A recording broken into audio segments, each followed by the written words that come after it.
Good morning students. Good morning 11 students, 12 students sorry 12 students. और आज हम डिस्कस करने जा रहे हैं geography book second, India people and economy. India people and economy, ठीक है। इसका जो चैप्टर नंबर 5 है land resource and agriculture. Land resource and agriculture, तो इसके बारे में समझ लेते हैं पहले कि लैंड रिसोर्स और एग्रीकल्चर क्या होता है।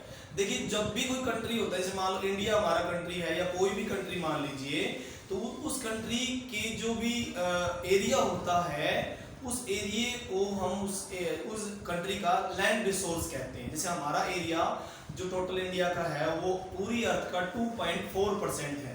2.42% हमारा इंडिया का टोटल एरिया है, जो पूरी अर्थ की टोटल एरिया के अकॉर्डिंग है, ठीक है। हमारा टोटल स्क्वायर किलोमीटर एरिया है 32 लाख यानी कि 32,87,263 kilometre square kilometre area. 32,87,263 square kilometre का एरिया, यानी कि 3.28 मिलियन स्क्वायर किलोमीटर इंडिया का जो स्क्वायर किलोमीटर जो है इंडिया का टोटल एरिया है 3.28 मिलियन स्क्वायर किलोमीटर एरिया। तो आपने देखा होगा, आपने पहले भी जो पढ़ा था पहले भी इस बारे में कि ये जो पूरा एरिया हमारी लैंड्स है उस पे अलग अलग टाइप की नेचुरल जो टोपोग्राफीज है, जैसे कि हिमालय रेंज है, हिमालय पर्वत है, हिमालय पर्वत के बाद नॉर्दर्न प्लेन एरिया है, प्लेन एरिया के बाद थार का डेजर्ट है, थार के डेजर्ट के अलावा आप देखोगे कि जो है इसके अलावा जो साउदर्न प्लाटू एरिया है जिसमें डेक्कन और मालवा प्लाटू बांटा गया है पूरा। इसके अलावा फिर सेवन सिस्टर एरिया, ठीक है। इसके अलावा फिर अंडमान निकोबार आइलैंड और लक्षद्वीप आइलैंड। तो इस तरह से पूरी इंडिया की जो लैंड्स है वो अलग अलग जो है फिजियोग्राफिक जो उसके स्ट्रक्चर्स हैं, उसके जो फिजिकल स्ट्रक्चर वो अलग अलग है सारे, ठीक है। तो हमारी जो टोटल लैंड है वो टोटल लैंड 32,87,263 किलोमीटर का जो एरिया है 3.28 मिलियन स्क्वायर किलोमीटर एरिया, वो अलग अलग पार्ट्स में बटा हुआ है, ठीक है। तो हम अपने टोटल लैंड रिसोर्स जो है उसको अलग अलग टाइप में डिवाइड भी कर सकते हैं। अलग अलग, जैसे कि हम उसमें कुछ फॉरेस्ट उगे हुए, कहीं पर फॉरेस्ट है बहुत सारे, कहीं पर बैरन लैंड पड़ी हुई है, कहीं पर जो है एग्रीकल्चर के लैंड हमने तैयार कर रखी है, कहीं पर सेटलमेंट हो रखा है, कहीं पर रोड बने हुए हैं, कहीं पर ब्रिज बने हुए हैं। इस तरह से हमारी पूरी जो लैंड्स है वो कहीं ना कहीं किसी तरह से यूज आ रही है, ठीक है। तो पहले वर्ड का मतलब लैंड रिसोर्स का मतलब वही है कि जिस पूरी जमीन को हमारी जो टोटल एरिया है, जितना भी हमारा एरिया है उसको हम यूज कर रहे हैं, तो वो यूज में आने वाला सारा एरिया, हमारी जो जमीन है वो सब लैंड रिसोर्स है हमारे लिए, ठीक है।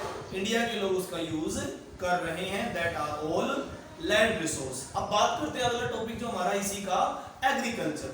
एग्रीकल्चर का मतलब कृषि, एग्रीकल्चर दो वर्ड से बना है, दो लैटिन वर्ड है एग्री, एग्रीकल्चर। एग्री मतलब सॉइल, और सॉइल को कल्टीवेट करना, उसके ऊपर फसल उगाना, दैट इज कल्चर, ठीक है। कल्टीवेशन मतलब कल्चर और एग्री मतलब सॉइल, सॉइल के ऊपर कल्टीवेशन करना एग्रीकल्चर कहलाता है, ओके। दो वर्ड से बना हुआ है एग्रीकल्चर। तो इंडिया में एग्रीकल्चर के बारे में भी हम समझेंगे भी इंडिया में एग्रीकल्चर किस किस टाइप की होती है। हमारे यहाँ पर एक साल में 3 बार फसलें ली जाती है, रबी की क्रॉप, खरीफ की क्रॉप और जैद की क्रॉप, ठीक है। आप अच्छी तरह जानते हो कि आप इंडिया जो है वो फार्मर्स का कंट्री है, 70% पब्लिक यहाँ पर एग्रीकल्चर वर्क करती है। तो इस तरह से देखा जाए तो भारत गांव का देश भी हम कह दें तो गलत नहीं होगा, ठीक है।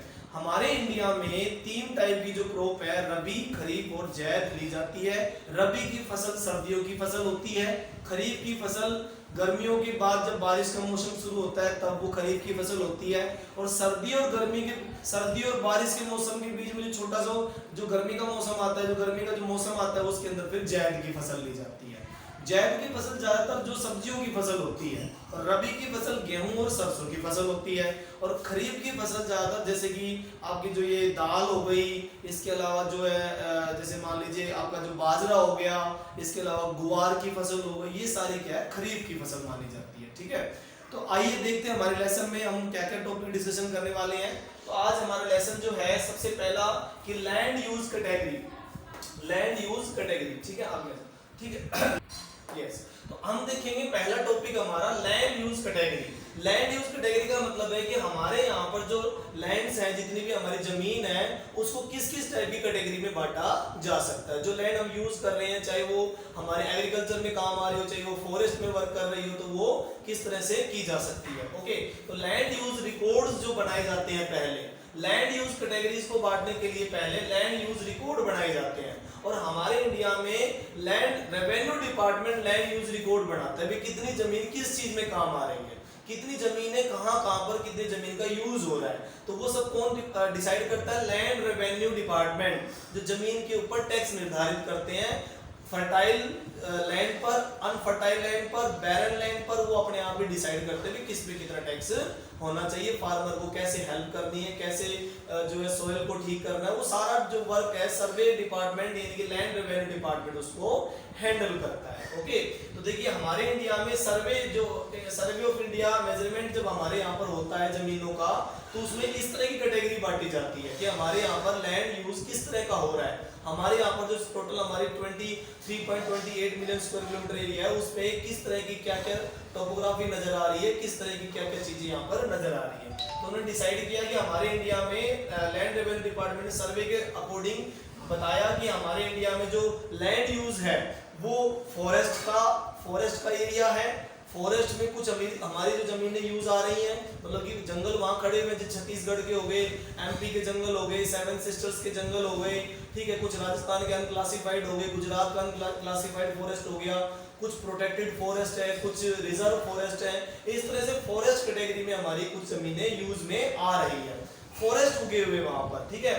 ओके, दूसरी टाइप की जो जमीन है वो बैरन लैंड या वेस्ट लैंड मानी जा रही है। बैरन लैंड मतलब बंजर भूमि और बेकार पड़ी हुई भूमि, बंजर भूमि दूसरी कैटेगरी में। तीसरी कैटेगरी होती है land put on non agriculture use.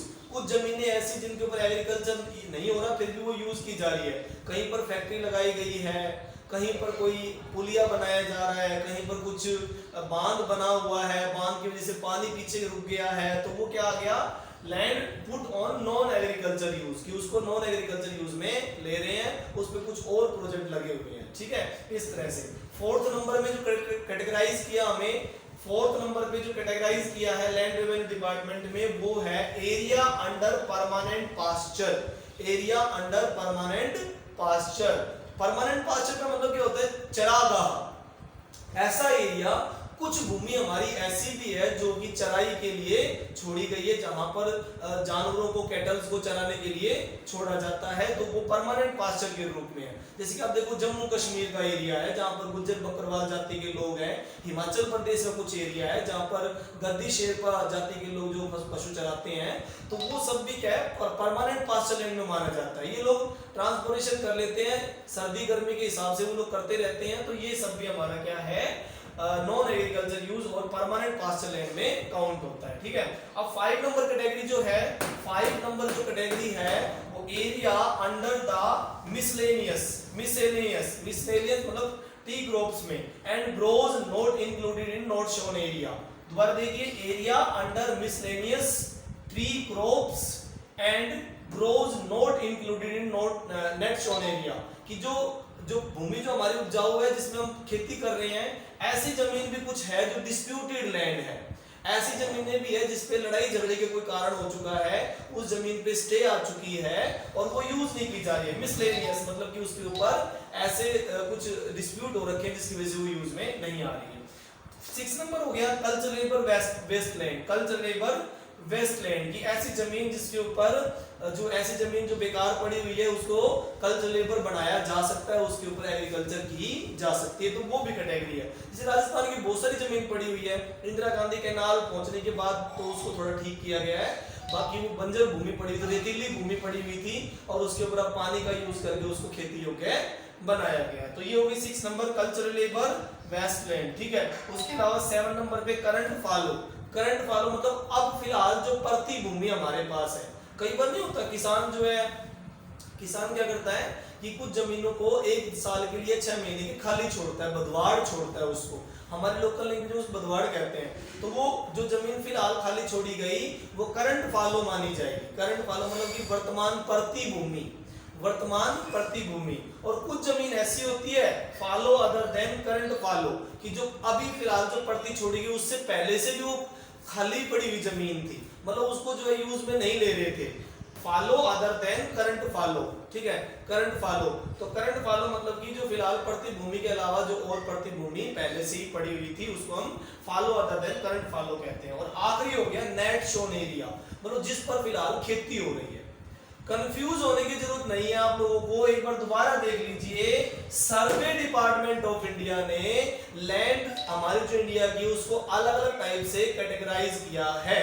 पहला कैटेगराइज किया फॉरेस्ट में कि हमारी जमीनों पर फॉरेस्ट भी उगे हुए हैं, दूसरा बैरन लैंड में, तीसरा land on non agriculture use, land on non agriculture use, तीसरा हो गया एरिया अंडर परमानेंट पास्चर, कुछ एरिया ऐसे भी जहां पर चरागाह के लिए भूमि छोड़ी गई है, ठीक है। और फिर कुछ एरिया ऐसा जो कि डिस्प्यूट की वजह से खाली पड़ा हुआ है, मिसलेनियस यूज में आ रहा है, ठीक है।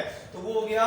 इसके अलावा 6 नंबर पे कल्चरलेबल वेस्टलैंड, मतलब कि ऐसी जमीन जो उपजाऊ तो है लेकिन फिर भी वो बेकार पड़ी हुई है पानी की वजह से या कुछ क्लाइमेटिक कंडीशन की वजह से वो खाली पड़ी हुई है।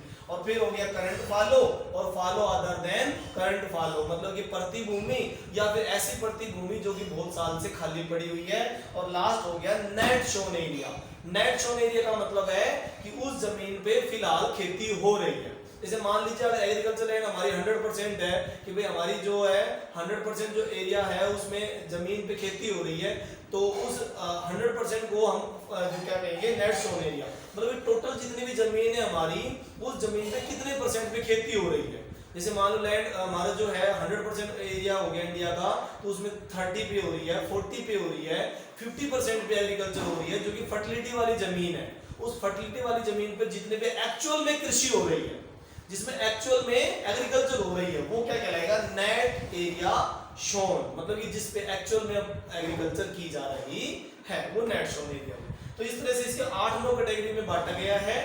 Survey department of India, land revenue department ने इंडिया की जमीनों को इस तरह से कैटेगराइज किया है। अब देखिए आगे, लैंड यूज जो है टाइम टू टाइम चेंज भी हुआ है। ऐसा नहीं कि इंडिया में पहले जैसे कि इंडिया जब आजाद हुआ तो आजादी के बाद आप देखोगे इरिगेशन फैसिलिटी के ऊपर ध्यान दिया गया। ग्रीन जो रेवोल्यूशन आपको याद होगा 1966 में ग्रीन रेवोल्यूशन आया था, गेहूं के लिए जमीनें निकाली गई, पानी के लिए इरिगेशन सिस्टम तैयार किया गया, कैनाल्स बनाई गई, पंजाब को हाई लेवल पे तैयार कर दिया गया। तो जो है इरिगेशन की अच्छी फैसिलिटी करके जमीनों की गुणवत्ता को चेक करके उनका जो एरिया बढ़ाया गया था। तो जो है land use time to time change होता रहा, और ऐसा भी नहीं है कि एग्रीकल्चर लैंड निकालने के बाद लैंड का और यूज नहीं हुआ।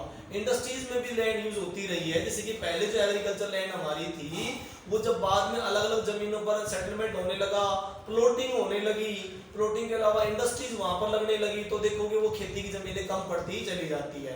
जैसे पुराने जमाने में किसी के पास में, मान लीजिए पुराने जमाने में किसी के पास अगर 10 किले जमीन थी, 10 एकड़ जमीन थी, तो फिर उसके बच्चे जन्म लेते हैं, फिर वो डिवाइड हो जाती है, फिर 5-5 किले में आ जाती है, फिर उसके बाद वो फिर वो डिवाइड होती है, फिर 5 एकड़ की जगह फिर वो 2 एकड़ में हो जाती है, फिर 1 एकड़ में हो जाती है, फिर हाफ एकड़, मतलब टाइम टू टाइम क्या है उसका यूज जो है वो चेंज होता रहता है। और पॉपुलेशन का बड़ा असर पड़ता है भाई, लैंड यूज पर पॉपुलेशन को बहुत असर पड़ता है, और उसी की वजह से बाद में वो कम होती चली जाती है, ठीक है। तो देखिए टाइम के अकॉर्डिंग लैंड यूज चेंज हो जाता है। जैसे पहला टाइप हो गया साइज ऑफ इकोनॉमी, कि आपकी इकोनॉमी का साइज कैसा है, कि आपकी इकोनॉमी डेवलपिंग इकोनॉमी है कि डेवलप्ड इकोनॉमी है, आप कितने विकसित हो, उसी के हिसाब से आपका लैंड यूज भी जो डिपेंड करता है। अगर आप बहुत अच्छे विकसित कंट्री हो, डेवलप्ड कंट्री हो, अमेरिका यूरोप के कंट्री जैसे, तो आप अपनी लैंड का उसी हिसाब से यूज करोगे, उसी हिसाब से लैंड यूज होता चला जाएगा, ठीक है। डेवलप्ड कंट्री में देखोगे आप लैंड यूज जो होते हैं ना वो अलग तरीके, एग्रीकल्चर लैंड भी बड़े लंबे लंबे एकड़ में वो बनाते हैं, और उसके बाद साइंटिफिक एग्रीकल्चर करते हैं वो लोग अमेरिका में, यूरोप में, ठीक है। तो वो लैंड यूज अलग अलग कंट्री के इकोनॉमी के अकॉर्डिंग अलग अलग होता है। कहीं पर छोटे छोटे खेत बना दिए जाते हैं, कहीं पर लंबे लंबे खेत होते हैं, तो इकोनॉमी के अकॉर्डिंग अलग अलग सारा होता है। चेंज भी इकोनॉमी के अकॉर्डिंग ही होता है, ठीक है। दूसरा चेंज होता है कंपोजिशन ऑफ इकोनॉमी, कि उस इकोनॉमी का कंपोजिशन कैसा है, ठीक। इकोनॉमी जो होता है वो टाइम के अकॉर्डिंग अलग अलग होता है, साइज ऑफ इकोनॉमी के अकॉर्डिंग होता है, लैंड यूज चेंज होता है बार बार। Composition of economy, economy composition कैसी है कि primary sector, secondary sector, tertiary sector किस तरह से डेवलप हुआ है। अब कई देशों में देखोगे आप कि सेकेंडरी यानी कि इंडस्ट्रीज और टर्शियरी मतलब कि ट्रांसपोर्टेशन या फिर सर्विस सेक्टर बहुत जल्दी जल्दी इंप्रूव हो गए हैं। तो जल्दी जल्दी इंप्रूव होने की वजह से जो एग्रीकल्चर लैंड होती थी वो सड़कों में जो डेवलप होती चली गई, वहां पर मल्टी स्टोरी बिल्डिंग्स बन गई, वहां पर जो रेलवे के लिए ट्रैक बिछाए गए, तो आप देखोगे उनका लैंड यूज जो है वो चेंज होता चला गया। मतलब जितना कंट्री चेंज होगा जितना उसका एग्रीकल्चर पैटर्न उसी के अकॉर्डिंग चेंज होता चला जाएगा। एग्रीकल्चर लैंड को वो यूज करना शुरू कर देंगे और चेंज होता चला जाएगा। पहले इंडिया के अंदर एग्रीकल्चर का बहुत अच्छा था सिस्टम, हमारे इंडिया में बहुत अच्छी जमीनें थी एग्रीकल्चर, लेकिन धीरे धीरे घटती चली गई, लेकिन धीरे धीरे वो घटती चली गई और एग्रीकल्चर लैंड पे सेटलमेंट होता चला गया। मतलब लोग वहां पर गांव और बस्तियां बसाते चले गए और जमीनें जो है खेती की धीरे धीरे कम पड़ती चली गई। आज आप देखोगे दिल्ली, मुंबई ऐसे डेवलप्ड सिटी है जहां पर एग्रीकल्चर के लिए एक रत्ती भर भी जमीन नहीं है, ठीक है, और सब जगह पर बिल्डिंगें बन रही है, मकान बन रहे हैं, ऊपर नीचे मल्टी स्टोरी बिल्डिंग बन रही है, तो वो लैंड यूज जो है धीरे धीरे चेंज हो गया है। जहां पर पहले एग्रीकल्चर होती थी अब वहां पर बड़ी बड़ी बिल्डिंगें बन गई हैं, ठीक है, और अलग अलग टाइप की एक्टिविटीज हुई है जिसकी वजह से एग्रीकल्चर रिड्यूस हो गई है, ठीक है। अब आगे देखते हैं कि दूसरा टॉपिक जो इसी में हमारा है वो कॉमन प्रॉपर्टी रिसोर्स। इस लेसन का जो अगला टॉपिक है सबसे इंपॉर्टेंट टॉपिक है वो common property resource, CPRS, common property resource. ये कॉमन प्रॉपर्टी रिसोर्स क्या होता है? कॉमन प्रॉपर्टी रिसोर्स का मतलब होता है ऐसी जमीन जिसको सारी कम्युनिटी के लोग यूज कर रहे हैं या फिर कोई परिवार के सारे लोग यूज कर रहे हैं। जैसे आप देखो कि शमशान भूमि होती है, ग्रेवयार्ड होता है, या प्लेग्राउंड होता है, या गांव की चौपाल होती है, गांव का बस स्टैंड होता है, शहर का कोई कम्युनिटी एरिया हो गया जहाँ पे मैरिज पैलेस वगैरह होते हैं। तो ये ऐसी जमीनें होती है, पंचायत की जमीन या शहरी म्युनिसिपैलिटी की जमीन, ऐसी जमीन होती है जिसको हम क्या कहते हैं? Common property resource. क्या कहते हैं? कॉमन प्रॉपर्टी रिसोर्स कहते हैं, जो सभी के लिए कॉमन यूज के लिए रखी गई है, जो सभी के कॉमन यूज के लिए रखी गई है उसे कॉमन प्रॉपर्टी रिसोर्स हम कहते हैं, ठीक है। इसे कोई इंडिविजुअल या ग्रुप ऑफ इंडिविजुअल यूज करेगा, मतलब कोई एक आदमी या परिवार का कोई ग्रुप यूज करेगा, या फिर कम्युनिटी यूज करेगी। जैसे कम्युनिटी फॉरेस्ट हो गया, भाई कम्युनिटी यानी समुदाय का कोई जंगल हो गया, जैसे MP के जंगल हो गए या राजस्थान के जंगल हो गए, ठीक है, तो वो यूज करेंगे।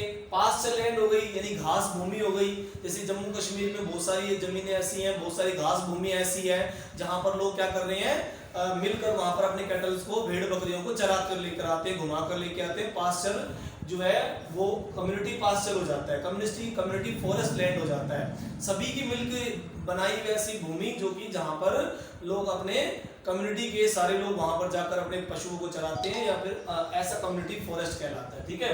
पास्चर लैंड हो गया, विलेज वाटर बॉडी हो गया, विलेज वाटर बॉडी हो गया, ठीक है। इसके अलावा अदर पब्लिक प्लेसेस या दूसरे ऐसे पब्लिक प्लेस हो गए जहां पर लोग जो है यूज करते हैं, ठीक है, और उसके इसी को हम क्या कहते हैं? कॉमन प्रॉपर्टी रिसोर्स कहते हैं, जो सभी कॉमन यूज करेंगे, ओके। अब अगला देखिए, agriculture land use in India. आज के इंडिया में ये डाटा जो है 2014-15 के डाटा दिखाए गए हैं आपके। आगे सर्वे अब होगा, 2020 चल रहा है, आगे सर्वे हो जाएगा लैंड सर्वे। तो फिलहाल 2014 के जो सर्वे हुए थे, 2014 और 15 के सर्वे हुए थे, उसमें इंडिया में लैंड कवर कुछ इस तरह से दिखाया गया। इसमें इंडिया में लैंड कवर कुछ इस तरह दिखाया गया, देखिए जैसे कि इंडिया में लैंड यूज हो रही है कल्चरेबल वेस्टलैंड। हमारे इंडिया में 1950 और 51 में 13.4% कल्चरेबल वेस्टलैंड थी, मतलब कि ऐसी जमीन जो उपजाऊ तो है लेकिन फिर भी बेकार पड़ी हुई है। तो वो कितनी थी? 13.4% थी, लेकिन बाद में उसको यूज कर लिया गया, अब उसे ज्यादा वेस्ट नहीं रहने दिया गया। आप देखोगे 2014 और 15 के डाटा में अब वो केवल कितनी रह गई है? 6.8, मतलब कितना यूज कर लिया आप देखोगे, हमने उसका जो है 7 या 8% उस कल्चरेबल वेस्टलैंड को यूज कर लिया है। चाहे वो एग्रीकल्चर में यूज आई हो, चाहे वो प्रॉपर्टी बिल्डिंग बनाने में यूज की हो हमने, चाहे पुल वगैरह बनाने में, या फिर रेलवे ट्रैक बिछाने में, रोड्स बनाने में यूज किया हो, लेकिन हमने उसको यूज कर लिया है।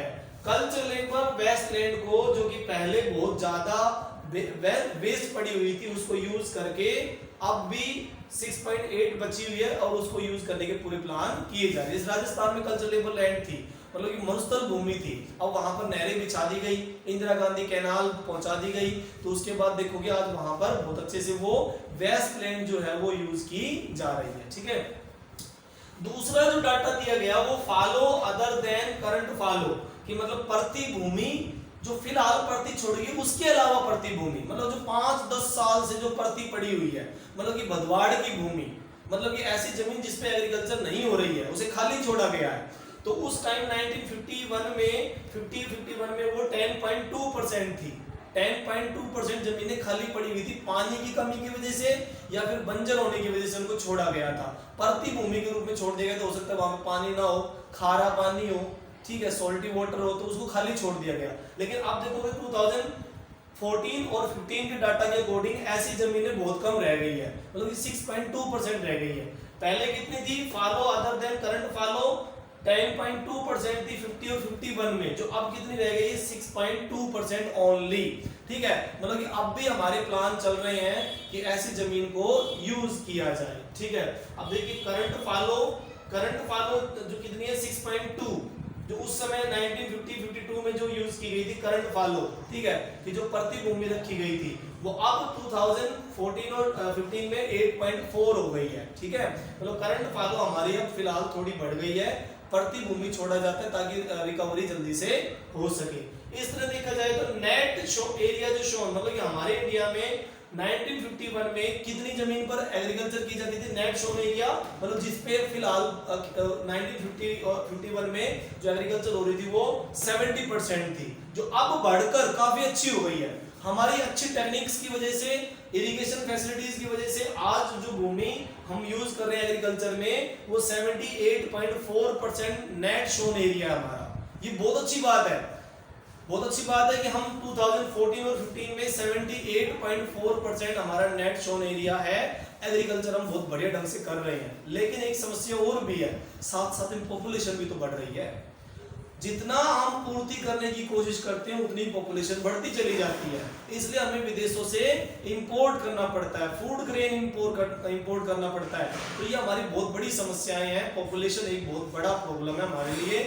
ठीक है, हमारा नेट शोन एरिया काफी अच्छा हो गया है, पहले 70% था, और अब नेट शोन एरिया यानी कि जिसपे फिलहाल खेती की जा रही है वो 78.4 यानी कि 79 के अप्रोक्सीमेट हो गया है। बहुत अच्छी बात है, 9% बढ़ गया है, लेकिन पॉपुलेशन भी उसी हिसाब से बढ़ी है। तो ये मेजर कंसर्न है आज के दिन का, बहुत बड़ा इश्यू है। ठीक है, अब देखिए इंडिया में क्रॉपिंग सीजन, जैसे मैंने स्टार्टिंग में आपको डिस्कशन किया था कि इंडिया में 3 टाइप की क्रॉप्स उगाई जाती हैं, रबी सीजन, जायद सीजन और खरीफ सीजन। रबी सीजन, जायद सीजन और खरीफ सीजन, ये 3 टाइप के सीजन होते हैं। तो रबी सीजन अक्टूबर नवंबर में होता है और कब फिनिश हो जाता है? मार्च और अप्रैल में। मतलब जो फसल अक्टूबर नवंबर में गेहूं वगैरह डाले जाते हैं, गेहूं सरसों, ये रबी की फसल होती है, गेहूं और सरसों, व्हीट एंड मस्टर्ड। ठीक है, व्हीट एंड मस्टर्ड, तो वो अक्टूबर नवंबर में उगने के लिए डाली जाती है और फिर कब तक उसे हार्वेस्ट कर लिया जाता है?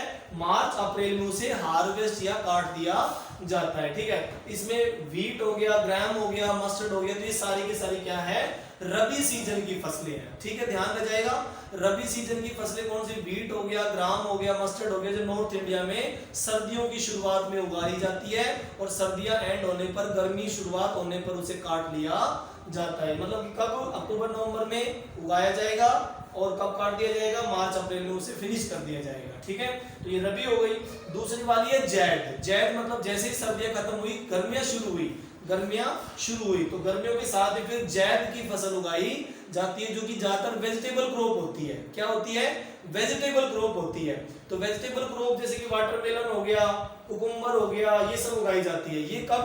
गर्मियों के शॉर्ट सीजन में उगाई जाती है। मार्च अप्रैल के टाइम में इसे बो दिया जाता है और बारिश की शुरुआत मान लो जून में होती है, जून या जुलाई में जब बारिश शुरू होती है, उससे पहले इस फसल की, जैद की जो क्रॉप है उसको फिनिश कर दिया जाता है। आप देखो नॉर्थ इंडिया में इस टाइम में मैंगो की फसल आ रही होती है, इसके अलावा जो आप देखोगे वाटरमेलन हो गया, कुकुम्बर हो गया, ककड़ी हो गई और खरबूजे हो गए, इस तरह की बहुत सारी फसल जो सब्जियों की आ रही होती है वो जैद की फसल कहलाती है। क्या कहलाती है? जैद क्रॉप। और जो 3rd नंबर पे है हमारी, वो है खरीफ, जो कि जून और सितंबर में जब बारिश की शुरुआत होती है, जब उसे उगाया जाता है। खरीफ की क्रॉप जो है बारिश के मौसम में उगाया जाता है, शुरुआत की जाती है, और जब बारिश एंड हो जाती है और सर्दियों की शुरुआत होने लगती है, फिर विंटर सीजन आने लगता है, तब उसको फिर हार्वेस्ट कर लिया जाता है। ठीक है, ऐसी फसल कौन कौन सी है? राइस हो गया, कॉटन हो गया, तो ये सब खरीफ की क्रॉप होती है। हमारे साइड में नॉर्दर्न इंडिया में बाजरा उगाया जाता है, गुआर उगाया जाता है। ठीक है, तो बाजरा गुआर भी क्या है? खरीफ की फसलें हैं। तो इस तरह से 3 सीजन होते हैं हमारे इंडिया में। हमारा इंडिया ट्रॉपिकल इंडिया कहलाता है, तो यहाँ पर 3 सीजन फसलों के मिलते हैं जो कि अलग अलग कंट्री में शायद ही नहीं होते होंगे। हमारे इंडिया में 3 फसलें एक साल में बोई जाती है। ओके, अब देखिए कौन कौन सी फसलें बोई जाती है। अब फसलें जो बोई जाती है वो फूड ग्रेन में हमारे यहाँ पर सीरियल्स यानी दालें उगाई जाती है, व्हीट मतलब गेहूं उगाया जाता है, बाजरा, ज्वार, मेज, पल्सीज, तूर, अरहर दाल के अलावा ऑयल सीड उगाए जाते हैं, यहाँ पर मस्टर्ड उगाई जाती है, फाइबर क्रॉप में कॉटन उगाई जाती है, जूट उगाई जाती है, शुगर केन उगाया जाता है हमारे इंडिया में, टी एंड कॉफी भी होता है, रबड़ की क्रॉप भी होती है साउथ इंडिया में। ठीक है, तो एग्रीकल्चर के मामले में इंडिया बहुत अच्छा कंट्री है। ठीक है, तो पार्ट 1 में हमने इनके बारे में समझा कि भाई कैसे लैंड यूज हमारे इंडिया में होता है, कौन लैंड यूज को कैटेगराइज करता है, किस तरह से हमारे इंडिया में सर्वे ऑफ इंडिया है वो किस तरह की अलग अलग कैटेगरी लैंड की वो डिसाइड करता है, नेट शोन एरिया क्या है, फॉलो लैंड क्या है, फॉलो देन अदर लैंड क्या है, तो ये बारे में हमने समझ लिया। कितनी परसेंट हमारे यहाँ पर पहले 1950 और 51 में जो है वेस्ट लैंड थी जो कि अब यूजेबल हो गई है, उसको यूज किया जा रहा है। 13 पॉइंट कुछ था जो कि अब 6.8 रह गई है, उसे यूज करने की कोशिश की जा रही है। मल्टीपर्पज प्रोजेक्ट बनाए गए हैं, उनके थ्रू इरिगेशन सिस्टम को इम्प्रूव किया गया है, बिजली के पंपिंग सेट जो है किसानों को सब्सिडीज के थ्रू दी जा रहे हैं। इंडिया में किसानों को किसान क्रेडिट कार्ड दिया जा रहा है ताकि वो एग्रीकल्चर में इंप्रूवमेंट कर सके, उनको सब्सिडीज दी जाती है, उनको लोन प्रोवाइड कराए जाते हैं। तो इस तरह से इंडिया जो कि एग्रीकल्चर कंट्री है, एक जो कृषि प्रधान देश है, तो ऐसे में फार्मर्स की हेल्प करने के लिए गवर्नमेंट हमेशा आगे आती है और अलग अलग प्लान के थ्रू उनको बताती है। ठीक है, एक और चीज हमारे यहाँ पर इंडिया में वेदर फोरकास्ट भी चलता रहता है, जो एग्रीकल्चर से रिलेटेड जितने भी फार्मर्स होते हैं उनको टाइम टू टाइम सैटेलाइट के थ्रू वो क्या है इंफॉर्मेशन देते रहते हैं, बारिश के बारे में इंफॉर्मेशन देते हैं और अदर टाइप की जो है उनकी जो मिट्टी की गुणवत्ता जो है, मिट्टी की जो क्वालिटी है उसको चेक किया जाता है, उनको अलग अलग टाइप की क्रॉपिंग जो है करने को सजेशन किया जाता है। तो इस तरह से हमारे इंडिया में काफी इस चीज को लेकर अवेयर है, किसानों के फायदे के लिए हर तरह के काम किए जा रहे हैं। ठीक है, तो फर्स्ट पार्ट में हम इतना ही करेंगे। सेकंड पार्ट में इंडिया के क्रॉपिंग सिस्टम के बारे में समझेंगे कि इंडिया में कौन कौन सी क्रॉप कहां पर उगाई जाती है, क्या उसकी कंडीशन है, क्रॉप उगाने के लिए क्या कंडीशन होती है, कब वो हार्वेस्ट होती है, कौन से एरिया में हार्वेस्ट की जाती है, कौन से एरिया में कल्टीवेट की जाती है, तो वो हमें नेक्स्ट पार्ट में पार्ट नंबर 2 में समझना है। ठीक है, तो आज ये पार्ट 1 हमने कंप्लीट किया। आई होप सभी को समझ में आ गया होगा। ठीक है, thank you, have a nice day students, thank you.